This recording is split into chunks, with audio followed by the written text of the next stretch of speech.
صباح الفل. العب حديد ولا العب كارديو؟ انا بيخسس اكتر الحديد ولا الكارديو؟ ده من اكتر الاسئله اللي بتتسال في كل جيم. معظم الناس هتقول لك ان تمرين الكارديو بيحرق دهون اكتر من الحديد. الكلام دوت نظريا صح. انا فعلا لو هلعب نص ساعه كارديو هحرق حوالي 275 سعر، على عكس لو هلعب نص ساعه حديد هحرق حوالي 125 سعر بس الكارديو فيه مشكله انه بيحرق عضلات مع الدهون، فبيخلي الجسم شكله وحش وشكله مرهرب.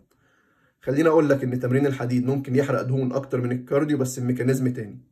كل الابحاث اثبتت ان تمرين الحديد بيزود الريستنج ميتابوليك ريت لمده 36 ساعه بعد التمرين. يعني ابقى قاعد ما بعملش اي حاجه بعد التمرين لمده 36 ساعه وجسمي عمال بيحرق. كمان كل لما الكتله العضليه بتزيد كل لما معدل الحرق بيزيد. تمرين الحديد كمان بيعمل ريشيبنج للجسم، فبيخلي الجسم شكله حلو. يعني برضه العب حديد ولا العب كارديو؟ العب الاتنين، بس دوت كله مش هيكون له نتيجه غير لو انا حاسب السعرات الحراريه بتاعتي وعامل عجز في السعرات الحراريه.